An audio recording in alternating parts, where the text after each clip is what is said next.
You ever get fined because your dock was reflecting too much sunlight? I wish I were joking. That's how this whole circus kicked off. Me, standing in front of my late grandfather's cabin at Willow Lake, holding a red-letter violation notice from the HOA that read like it was drafted by a bored Bond villain.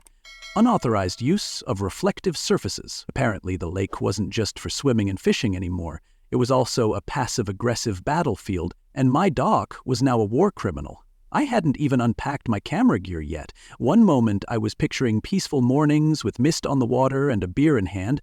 The next, I was squinting at a fee notice so convoluted it made IRS instructions look like a children's menu.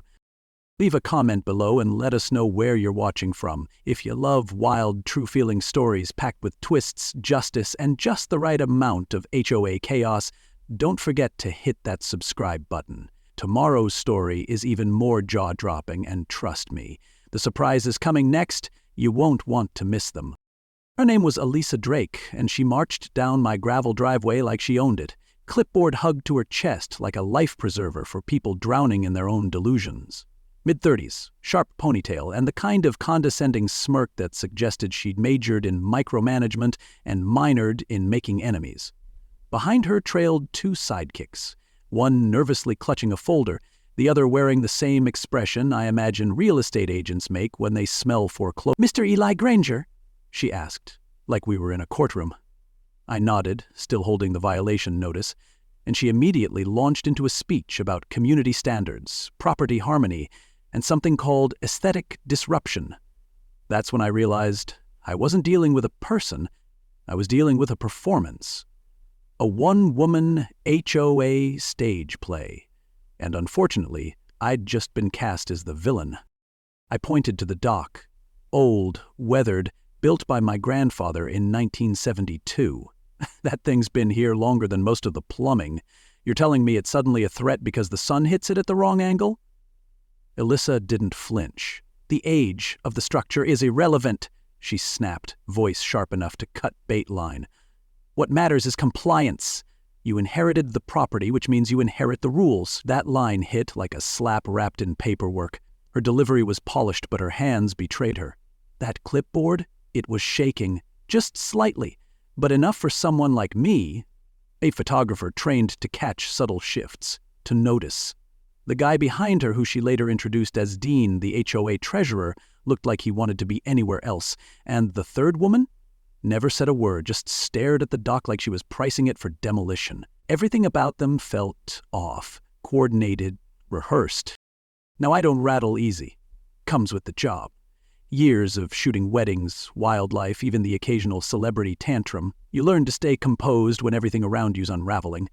But something about this whole scene had my instincts twitching like a cat near a rocking chair. I raised my phone and snapped a picture of the notice. "Evidence first," I said, half to myself. "Emotions later." Elisa stepped closer, her smile freezing into something a few degrees short of friendly. "You have 48 hours to comply or face legal action," she said, loud enough for the neighbors to hear. That's when Dean opened his mouth, quietly suggesting they explain the so-called safety concerns, but Elisa shut him down with a glare that could have curled paint. It wasn't about safety. It wasn't even about the dock. It was about control. After they left, heels crunching over gravel like punctuation marks, I stood on the porch and stared at the lake. Same view I'd had as a kid, fishing with Grandpa Cal, skipping stones until the mosquitoes declared victory. But now it felt different, like someone had drawn a red X over everything and was waiting for me to blink first. So I made a call. Not to a lawyer, not yet. I called Walter Boone, old friend of my grandfather's. Retired contractor, unofficial historian of Willow Lake, and a man who didn't suffer fools unless they brought coffee. "Let me guess," he said, the second he picked up. "You met the new queen of the HOA." That's when I knew this wasn't just my problem. This was a story already in motion, and I was about to find out just how deep the water ran. Walter Boone didn't believe in small talk. He opened the screen door with one hand, pointed at the thermos in mine like it was a sacred offering, and said, "Sit." His porch overlooked the northern bend of Willow Lake, and the 2 rocking chairs were so old they creaked in Morse code. He poured us each a mug of coffee and wasted no time. "Your grandfather didn't just own that cabin, Eli. He owned the damn water it floats on." I blinked. "I'm sorry, what?" Walter just sipped, like he'd told me the weather forecast.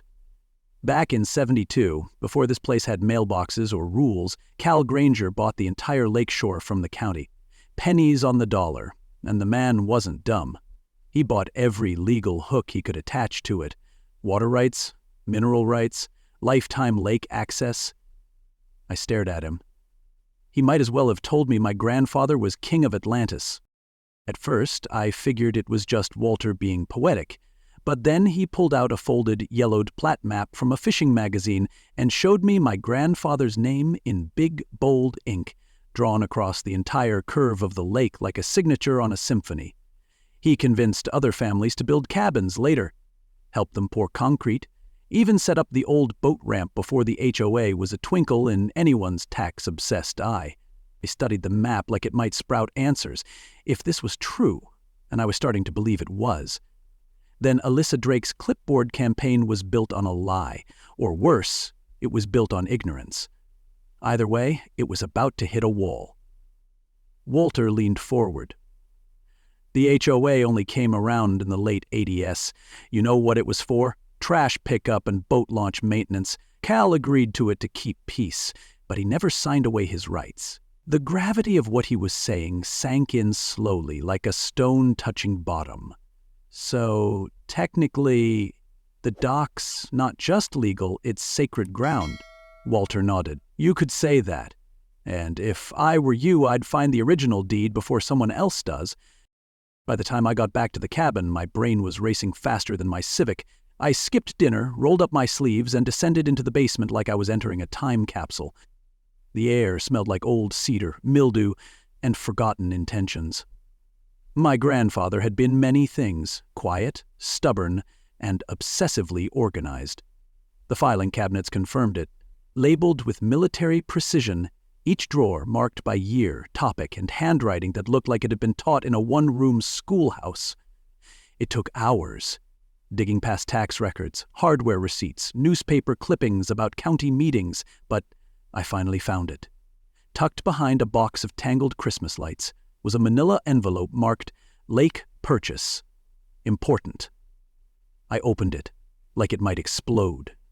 Inside was a stack of county records, stamped, notarized, and dated March 15, 1972. The original deed. Not a copy, not a rumor. The real thing. I read through it twice just to be sure I wasn't dreaming. It laid out in plain, bureaucratic brilliance that Calvin Granger had purchased the entirety of Willow Lake's shoreline, including usage and access rights to the water, mineral extraction clauses, and something called perpetual easement for direct descendants. It meant every dock, every boat ramp, every canoe paddling across that lake had been operating on his goodwill, which now meant my goodwill. And Alyssa Drake had just tried to evict me from what, legally speaking, was my aquatic backyard. I laughed out loud, partly from relief, partly from the ridiculousness of it all. This wasn't just leverage. This was generational insurance with a vengeance clause. Alyssa didn't just poke the wrong bear, she'd built a picnic on top of its den. But as satisfying as it felt to hold that deed, I also knew this wasn't a story to go shouting from the rooftops just yet. Timing mattered. Letting Alyssa twist herself into a tighter legal knot before dropping this bomb might be the smarter play. So, I made copies, scanned it to PDF, sent one to Grace Fulton, the sharp real estate lawyer I'd met at last year's HOA mixer, back when I still thought those meetings mattered. She'd once told me, in property law, silence is louder than protest. You let someone hang themselves with paperwork, then you hand the judge the rope. That line was echoing louder than ever. I sat on the dock that night, holding a beer I never even sipped, watching the moonlight paint streaks across the water like brushstrokes from a memory. Grandpa Cal built this place with sweat and blueprints. He never said much about the legal side of things. Maybe because he wanted me to discover it when I needed it most. Or maybe he just trusted that the truth would outlive the noise. Either way, he'd left me the tools to fight back. The irony wasn't lost on me. Alyssa fined me for light reflecting off this dock, and here I was, finding power in the shadows. If that ain't poetic, I don't know what is. I barely slept. Every time I closed my eyes, I saw Elisa's smug grin and that clipboard like it was a royal scepter, but now I knew it was a prop, a paper crown atop a cardboard throne. And the more I thought about it, the more I realized this wasn't just about a fine or a dock. It was about power, about someone who thought a title gave her permission to bully, to bend the truth, to control others through intimidation masked as order. Well, she'd barked up the wrong family tree, because this tree had roots in the law and branches sharp enough to cut back.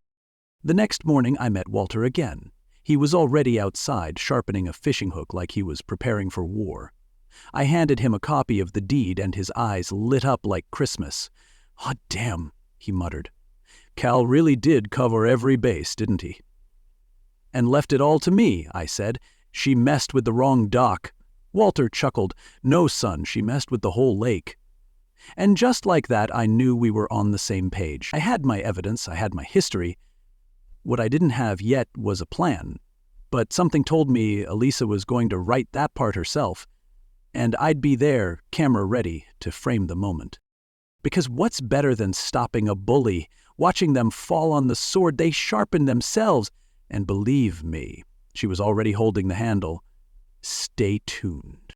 So if you think a decades-old deed is the end of this story, oh, you haven't seen anything yet. Because while I was holding legal dynamite, Alyssa was out there lighting matches. What came next wasn't just a showdown. It was a blueprint for takedown, and every misstep she made played right into it. Hit that subscribe button, because in the next part, you'll see just how far she was willing to go and how sweet it feels when a clipboard queen starts to crack under pressure. Trust me, you won't want to miss what's coming. You ever look out across your property and feel like you're being watched? Except it's not paranoia, it's just real estate agents with better posture. That's what it felt like 2 days after I found the deed. I woke up to see 3 strangers near my dock. One with a tripod, one holding what looked like blueprints, and the third, a tall guy in a tailored suit who somehow made lake gravel look like a runway. And right there in the middle of them, pacing like a director giving stage notes, was Alyssa Drake, clipboard still in hand. She was talking fast, pointing toward my cabin, then back at the water like she was drawing invisible lines through what didn't belong to her. From a distance, it looked like choreography. Up close, it was probably conspiracy. I called Walter. He showed up 10 minutes later with 2 mugs of coffee and a pair of binoculars that looked like they'd seen 3 wars and a World Series. We camped out on his back deck with a better view across the cove. "You see that?" I said, zooming in on the guy in the suit. "That's not local." Walter didn't even blink. "Nope, that's a city boy, and not the kind who rents paddleboards on the weekend. That's developer energy." Sure enough, the guy had a leather binder tucked under his arm and shoes that had never met mud. I snapped a few pictures. My old camera clicked like a sniper rifle in the distance, each frame capturing what my gut already knew. This wasn't about docks anymore. This was about land and leverage and luxury. Later that afternoon, I did what any mildly paranoid man with a camera and a legal deed would do. I went online and ran the license plate on the black SUV parked behind my property. It was a rental out of Denver, registered to a corporate fleet under the name Crown View Developments. A quick search turned up enough to give me heartburn. High-end resort builder specialized in transforming undervalued lakeside communities into thriving recreational economies. Their projects always included phrases like spa potential, Gulf proximity, and community elevation. Translation: bulldozers with press releases. Suddenly, Alyssa's obsession with dock regulations made perfect sense. She wasn't protecting property values, she was packaging them. Prepping Willow Lake for the biggest flip this county had ever seen.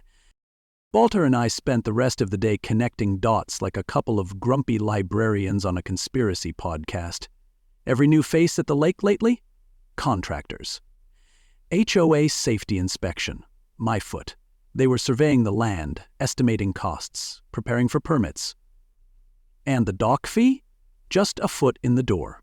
They didn't want me to pay. They wanted me to fold, sell, move, and take my deed with me. But here's the part that would have made Grandpa Cal spit his pipe out. Alyssa hadn't even tried to hide it that well. Her smile was still tight, but her steps were frantic.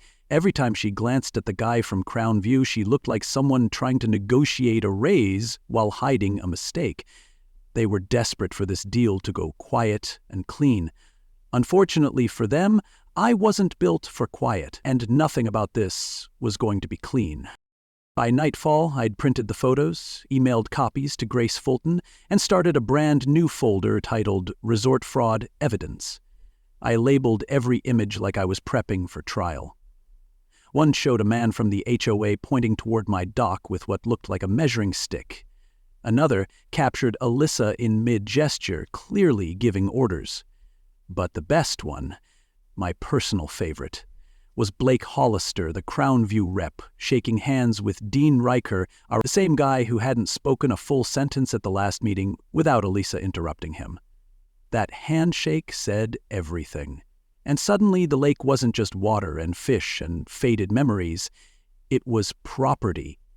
Priced. Priced and, in their eyes, practically unclaimed. It was colonization disguised as community planning. I sat on the edge of my grandfather's dock and stared out at the same water I'd fished in as a kid, the same spot where Cal once told me ownership is just memory plus paperwork. Well, I had both now. And the people standing on my shoreline with blueprints didn't know it yet, but they were trespassing on more than property. They were walking on legacy. That dock may have looked old to them, but it was ours. And the irony of Alyssa, the woman who fined me for light bouncing off weathered wood, now trying to sell that same view for spa packages? That irony could have powered the grid. So I made a decision. I wasn't just going to fight back. I was going to document it, frame by frame, thread by thread. I wanted a paper trail so thick even a Crown View lawyer would get lost in it. And more importantly, I wanted proof. Because when this story finally came out, and it needed to be airtight, no denials, no finger-pointing, just a clear picture of how a small-town HOA tried to bulldoze a legacy with a smile and a sales pitch. They tried to steal a dock. What they didn't know was they'd picked a fight with the man who owned the whole damn lake. And if you think that's where it ends, you're in for a surprise. Because the more I dug, the deeper this scheme went. And what I uncovered next, let's just say, it would make a clipboard queen start to sweat in her khakis. Don't miss the next part. Hit subscribe now. Because this story is just warming up, and the best and worst is yet to surface. I walked into the Willow Lake Community Center like a man carrying TNT in a briefcase. The place was packed, hotter than a 4th of July potluck and just as tense. Every folding chair had a neighbor in it, some clutching copies of the agenda, others gripping reusable water bottles like stress toys. At the front of the room, Alyssa Drake stood next to a projector screen that looked like it had been borrowed from a real estate seminar. She was wearing the same button-down from our first encounter, this time ironed, and smiling like she'd just negotiated peace in the Middle East. "Thank you all for coming on such short notice," she began, her voice honeyed with the kind of sweetness that always comes with a side of poison. "We have an exciting opportunity to discuss the future of Willow Lake." The projector clicked. Slide 1, from sleepy to spa-worthy. Slide 2, architectural renderings of what looked like a luxury resort superimposed right on top of my grandfather's dock. I kid you not, my dock was now labeled V Marina. Then came the usual sales pitch language: revitalization, community uplift, long-term value. The audience murmured, some nodding, some frowning. Alyssa kept it rolling like a magician on a timer, tossing out phrases like environmental integration and exclusive equity shares for current residents. It was corporate theater wrapped in homeowner charm, and if I hadn't known better, I'd have believed it too. But I did know better, and I hadn't come here to clap politely. I came here to end her show. I waited until she was mid-sentence about economic growth potential, then stood slowly, holding up a thick folder with all the casual finality of someone who knows they're about to win. The room quieted. Heads turned. Before we discuss selling off lakefront legacy to a Denver development firm, I said, voice steady, I think everyone deserves to see what the county just confirmed in writing. I walked down the center aisle, handed the deed to Mark Fields, our oldest board member, and watched the curiosity ripple like a gust of wind across a wheat field. This isn't an opinion. This isn't a complaint. This is a legal document from 1972 proving that my grandfather, Calvin Granger, purchased the lake. Shoreline, water rights, mineral rights, full usage, and passed it on to me. You could hear a pin drop. Elisa's face froze, her mouth slightly open like a paused video. Dean Riker, the treasurer, dropped his pen. A few neighbors turned their heads so fast you'd think we'd started an auction. Mark Fields squinted at the document, then looked up at me, then back at Elisa. Is this accurate? He asked. Elisa tried to speak, but the words caught in her throat. She looked like someone who had just realized the parachute packed by their assistant was actually a picnic blanket. Before she could spin a single syllable, Dean stood up, shaking, clutching a paper of his own. I need to say something. The room held its collective breath. Elisa promised me, she said we'd all benefit, but she told me specifically if the Crownview deal went through, she'd personally receive a commission of $850,000, 0 cents. I don't know what sound came first, the collective gasp or the sound of my own jaw unclenching. A woman in the third row muttered something I won't repeat. The man beside her stood up and said, Wait, so she's been fining us over shrubs and decks while she's been trying to sell the whole lake out from under us? That's when the room erupted. Questions, accusations, a few demands for Elisa's resignation, voiced with the kind of clarity that didn't require a vote. Her face turned the color of a cherry tomato left out in the sun, and she sputtered something about future prosperity and miscommunication. But the truth was already out. It was no longer about docks or aesthetics or even the damn lake. It was about betrayal. And nothing spreads faster in a small town than the realization that you've been played by someone with a laminated name tag. I didn't say much after that. I didn't need to. The deed spoke louder than 1,000 HOA newsletters. Elisa packed up her laptop with the desperation of someone who just realized the job interview was a sting operation. The guy from Crownview, gone, disappeared before the room even settled down. I watched it all from the back, next to Walter, who just leaned in and whispered, That, my friend, was the sound of a kingdom collapsing under its own paperwork. And he was right, but I knew better than to celebrate too early. Because power doesn't always go quietly. And Elisa? She still had a few matches left. The war wasn't over. It was just changing shape. So if you think exposing a secret $850 0 cents K payoff ended this saga, buckle up, because the next move Elisa made didn't just test the system, it hijacked it. Hit that subscribe button, because what happens next involves the federal government, forged complaints, and a whole lot of neighbors who suddenly forgot how sunlight works. You're not going to want to miss. And just when you thought the HOA queen had been dethroned for good, she went and played a card none of us saw coming, one that involved government seals, forged data, and enough red tape to wrap the whole lake twice. You've seen her bluff, but in the next part, you'll see her gamble. Trust me, it gets wilder. So hit that subscribe button, ring the bell, and don't go far, because the battle for Willow Lake is about to go federal. It started with a manila envelope on my porch, again, only this time it didn't come from the HOA. This one had a neat little federal eagle in the corner and enough acronyms to make alphabet soup jealous. EPA, USDA, DOJ.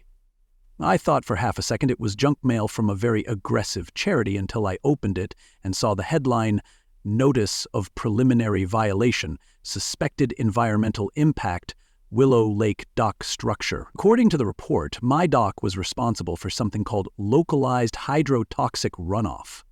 I'd built a wooden dock, not an oil refinery, so I knew right then this wasn't environmental concern, it was revenge, weaponized with a government seal.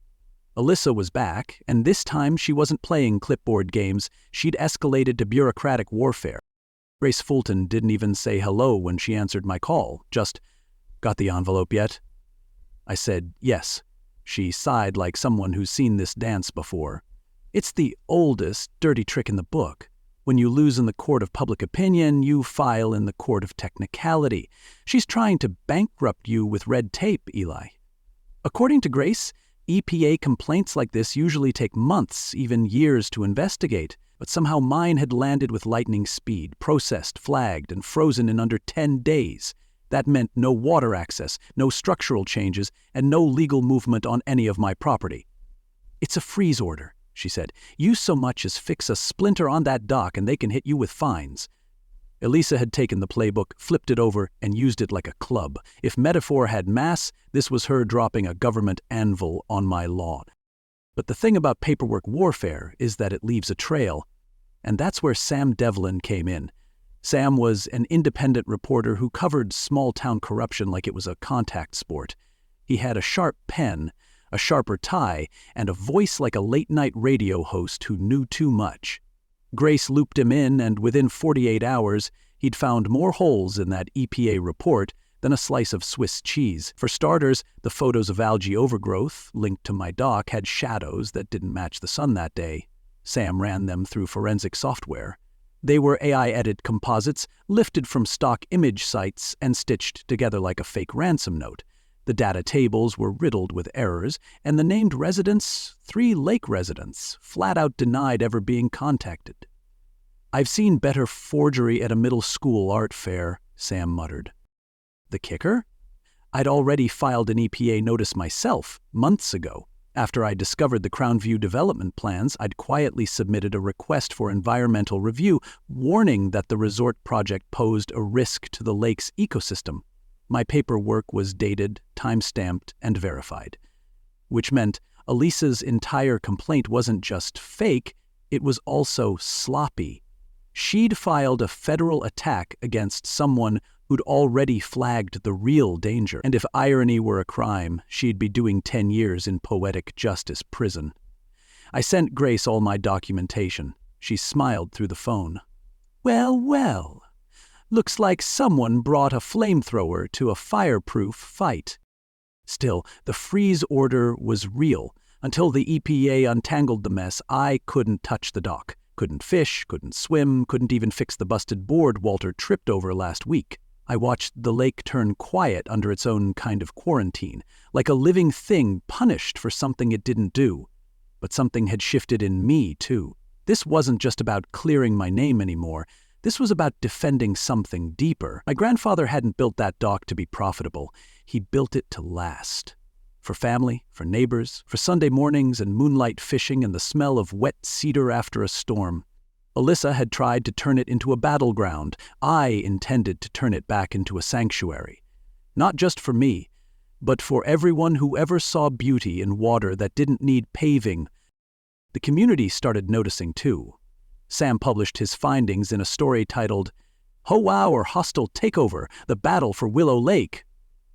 It spread faster than fire in dry grass. Neighbors who'd once shrugged started showing up at my door with casseroles, questions, and copies of old HOA minutes. A woman named Edna even dropped off a binder labeled Drake's Weird Expenses. People were waking up, not just to Elisa's overreach, but to the bigger picture. This wasn't a zoning issue, this was an identity crisis. Were we a lake community or a leverage community? Were we stewards or sellers? The tide was turning. And this time, I wasn't the only one paddling. If you think a fake EPA complaint was Elisa's last card, think again, because in the next part she makes one final, desperate move. And this one brings the whole state into the picture. Hit that subscribe button. And don't blink, because the ending, it's coming in waves. The second emergency HOA meeting had fewer charts and a whole lot more folding chairs. No projector this time, no catered coffee or branded pens, just neighbors, packed elbow to elbow, buzzing with the kind of energy you get when a town realizes it almost got sold off like cheap luggage. I stood at the front with Grace at my side, holding something stronger than blueprints. A binder labeled Lake Willow Trust. We all watched this place get hijacked by power dressed up as paperwork, I said. But the lake doesn't belong to one person. It belongs to the people who wake up to it, protect it, and love it. Then I explained the plan, turning my inherited deed into a living trust, one that would grant permanent shared access to every resident of Willow Lake. 1 vote per household, 0 chance of buyout, no more royalty running the realm. The only title that mattered now was neighbor. I saw heads nod, some teary-eyed, others stunned. Walter elbowed me mid-sentence and whispered, "You're gonna make Edna cry again." Maybe I was. Maybe we all needed to, because this wasn't just legal paperwork. It was relief. It was reparation. Grace stepped up, walked folks through the legal details, and clarified something we'd both agreed on. This isn't just a trust. It's a firewall. Against grifters, against developers, against any future clipboard tyrants. That last line got a standing ovation from the back row. And then, as if on cue, Elisa Drake stood up, not to argue, but to resign. She didn't say much, just that she was taking time to refocus. Translation, her empire crumbled, and she wanted to disappear before the rubble hit her Prada flats. Within a week, her house was listed. Motivated seller, the ad said, which is rich coming from someone who once fined a man for having too enthusiastic hydrangeas. Grace was unanimously voted in as the new HOA president, and her first act was to permanently dissolve the so-called Architectural Review Board, which had really just been Elisa's legal crowbar. Sam Devlin ran a follow-up story called From Queen to Quittsville, The Fall of Willow Lake's Clipboard Czar, and it went semi-viral in the niche world of HOA horror stories. Folks from other towns emailed me saying they printed it out for their own HOA meetings. Apparently, poetic justice travels fast, especially when it comes with footnotes. 6 months later, the dock was back in action. The water had never looked clearer, and Walter and I found ourselves knee-deep in worms and nostalgia at the first annual Willow Lake Fish-Off. A kid named Jonah made the sign himself, shared not sold, painted in crooked letters with 2 cartoon fish shaking fins like business partners. I laughed so hard I nearly dropped the tackle box. The lake was buzzing, not with surveyors or fake EPA complaints, but with actual life. Cannonball splashes, the sizzle of burgers, the hum of people who had just remembered what community actually feels like. And you know what? No one talked about bylaws. No one worried about shade angles. We just cast lines, swapped stories, and cheered when the smallest fish of the day got the biggest trophy. I sat on the end of the dock as the sun dipped behind the trees, watching the water ripple with peace instead of tension. And I thought about Grandpa Cal, about how he built this place with care, never for profit, just for presence. Turns out, the best revenge wasn't just winning. It wasn't lawsuits or resignations or headlines. It was building something they could never fake. Trust. Not just in the water, but in each other. And if there's one thing this whole saga taught me, it's that truth, like sunlight on a lake, doesn't need a microphone. It just needs time to shine. And if you've made it this far, let me say thank you. Because what started as one man's battle over a dock turned into something bigger. This wasn't just about stopping an HOA president with too much time and too little conscience.